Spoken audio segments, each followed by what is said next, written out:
Hey guys, welcome back. Today I want to do two different coasters. So I start with the first one and I'm pouring black into the center or into the mold, into the first mold. And the black is quite strong but still transparent. And what I'm doing now is doing the fairy flower technique.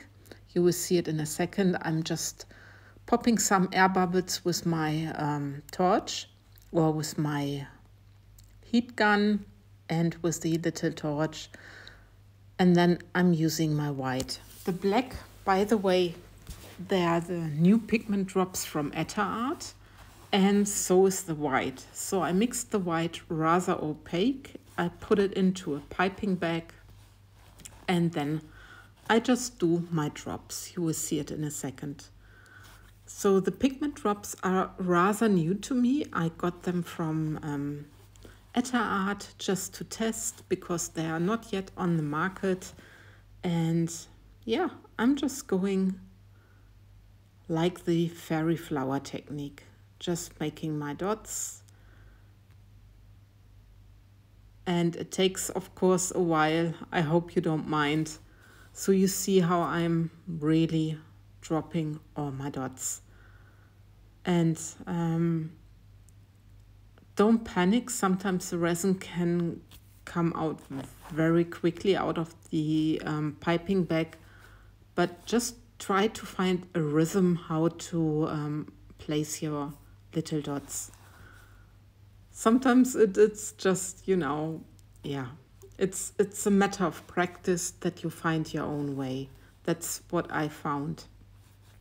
The mold I'm using here is the square rough and tough mold from MoldsandShapes, and I really love this mold. And you saw me already pouring so many pours in this mold, and I already used it many times for also testing things, and it's still so good. I really love it. What I'm planning for my next step, instead of like pouring clear into the center or a color, what I want to do is putting mica into the center. But this is after I placed all my drops. And I really enjoy testing things, playing around with resin, see what I can achieve. And it's so much fun to do. You can already see here how the resin is moving, how it's moving to the center. And this is always a good sign. I never place the drops till the center. I never fill my mold completely. You see it, I have this little hole in the center. I don't know if it's good or not. That's how I'm doing it. And now I'm just making sure I'm using my white and make a second row with the little dots. The resin I'm using here is the Ultracast or the Ultracast resin from Elechem. I got it from Etter Art. So yeah, it's a medium viscosity resin, and I think for those techniques it works the best when you use either a low viscosity or medium viscosity resin. Of course, you can also use a thick resin, but I think for me personally, the low viscosity or the medium viscosity resin work much better with these techniques. But it's your personal priority, and yeah. That's how it is. That's how I feel. So my dots are placed finally using the torch. And then I have here the Orangina. It's a very bright orange mica from Etter Art. And I'm pouring this into the center. You see it there. The color is so beautiful. And comparing with the black and the white, it's really standing out. I really love this. And now there's a little time lapse where you can see how the resin is pulling through the center. And I love watching it. Sometimes I'm standing there and just watch myself what the resin is doing. So, and now I'm starting my next pour. And here I'm not going to use any white, so there's the black again. I just showed you there are the new pigment drops from Etter Art, which are available in round about 4 to 5 weeks from now on. And I'm just pouring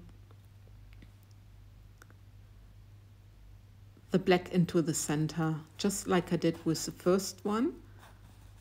And now I'm just taking my orange mixture, and this is again the Orangina, the Mica from Etter Art, and I'm pouring this on top, just on top, and wait and see what happens. You know, if I achieve a crackle effect, or not, or yeah, and how's the difference? How are they both gonna turn out? And this was for me personally a test. If I can pour like this, what's easier? How you can achieve a beautiful crackle effect maybe without doing too much efforts. So yeah, these are all the things I had on my mind. I also placed, as you saw in the first pour, glass stones from Stefanie Etter into the center. And yeah. And in the second one, I did this later. So now it's the next day and time for demolding. And I'm very curious about it. And by the way, I link MoldsandShapes, like always, into my description box, and also Etter Art. They are the promo codes for both PT10 for 10% discount. So just check them out if you want to. And now let's have a look for the first one. And look at that. First I thought, wow, because all the white and the black are at the edges and the crackle of the orange is in the center, but I really love it. It looks like those comics, those black and white comics, which have a hint of color in there. That's my first idea, and I really love this. And now the second one, where I only have those two colors, and look at that crackle effect. You have the black crackles instead of the white ones, like you would have with the crushed ice effect or with the Larimar effect, and I really love this. I'm quite happy with my little test and trying out how different those pours can turn out. So I just wonder what you think. And yeah, with this little video and to end pictures, I love and leave you. Thanks for watching, guys. Take care. Bye bye. I forgot to take it back with me. Another blosse.